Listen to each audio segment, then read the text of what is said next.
చూస్తున్నాం వరంగల్ జిల్లా Narsampet tribal welfare residential schools boys హాస్టల్లో విద్యార్థుల మధ్య ఘర్షణ చోటు చేసుకుంది. విద్యార్థులు పరస్పరం ఒకరిపై మరొకరు దాడి చేసుకున్నారు. ఈ నేపథ్యంలో ఓ విద్యార్థికి తీవ్రంగా గాయాలయ్యాయి. విద్యార్థి పరిస్థితి విషమంగా ఉండటంతో స్థానిక ఏరియా ఆసుపత్రికి తరలించి చికిత్స అందిస్తున్నారు. వార్డెన్ లేని సమయంలో గొడవ జరిగినట్లు తెలుస్తుంది. దీని గురించి మరింత సమాచారం మా ప్రతినిధి రాము అందిస్తారు. రాము, ఏంటిది ఒక్కసారిగా వరంగల్ జిల్లా నర్సంపేటలో ఈ tribal welfare residential school boys హాస్టల్లో విద్యార్థుల మధ్య ఘర్షణ చోటు చేసుకుంది. చివరికి అది దాదాపు ప్రాణాపాయ స్థితి దాఖలింది. అసలు ఏంది తాజా అప్డేట్ ఏంటి? ఎగ్జాక్ట్లీ రహీం, గత కొన్ని రోజులుగా కూడా ప్రభుత్వ పాఠశాలల వైఫల్యం మరొకసారి కూడా వెలుగులోకి వచ్చింది.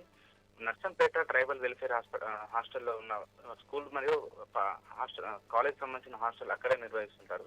గత రాత్రి 10 గంటలకు ఇంటర్ విద్యార్థులకి స్కూల్ విద్యార్థులకి మధ్య ఒక ఘర్షణ అయితే చోటు చేసుకుని ఇద్దరు పరస్పరం గ్రూపులుగా ఏర్పడి దాడి చేసుకోవడంతో అందులో పాఠశాల విద్యార్థులకు గాయాలయ్యాయి. అందులో ఒక విద్యార్థి అపస్మారక స్థితికి చేరుకోవడంతో వెంటనే గుర్తించిన హాస్టల్ సిబ్బంది మాత్రం వాళ్ళను స్థానికంగా ఉన్న ఏరియా ఆసుపత్రికి పంపించిన పరిస్థితి. ఆ దాడి జరిగిన సమయానికి హాస్టల్ వార్డెన్ లేకపోవడం దాదాపు ఒక అరగంట నుంచి 30 గంటల వరకు ఈ ఘర్షణ వాతావరణం చోటు చేసుకుంది. కొంతమంది పిల్లలు స్థానికంగా ఉన్న పోలీస్ స్టేషన్ ఫోన్ చేయడంతో పోలీసులు అప్రమత్తమై వాళ్ళని చెదరగొట్టిన పరిస్థితి.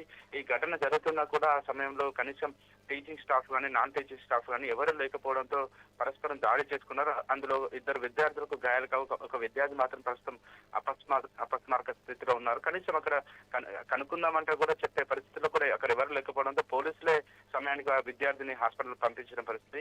ఇలాంటి ఘటనలు జరుగుతుంటే ఈ ప్రభుత్వ పాఠశాలల పట్ల కనీసం ఒకవైపు పర్యవేక్షణ ఉండాల్సిన చోట ఈ ఘటన జరగడం మాత్రం చాలా బాధాకరంగా చెప్తున్నారు.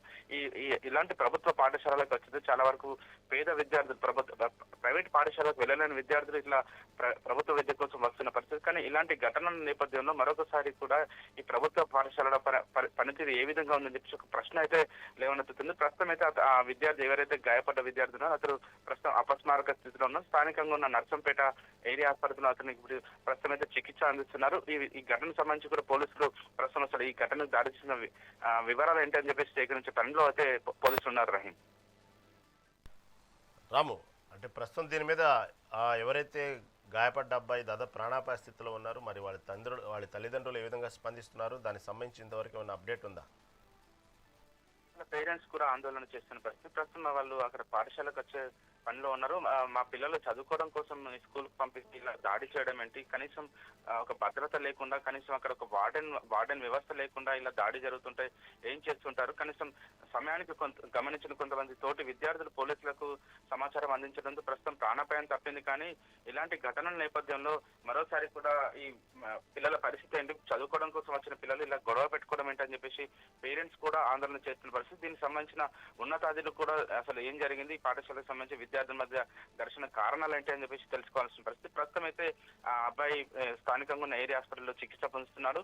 దానికి సంబంధించిన పోలీసులు కూడా విచారణ చేపట్టిన పరిస్థితి. అసలు గొడవకి గల కారణం ఏంటి, అసలు అందరూ కూడా అక్కడ 10th నుంచి ఇంటర్ వరకు అక్కడ పిల్లలందరూ ఉంటారు. కానీ ఈ ఇంటర్ విద్యార్థులకు ఈ స్కూల్ విద్యార్థులకు మధ్య ఘర్షణ ఏంటి అని చెప్పేసి చెప్తున్న పరిస్థితి. ఆ వివరాలు కూడా పిల్లలకు స్పష్టంగా చెప్తున్నారు. ఇంటర్ విద్యార్థులందరూ ఫస్ట్ ఇయర్ విద్యార్థులందరూ కూడా మూకుమ్మడిగా దాడి చేశారు.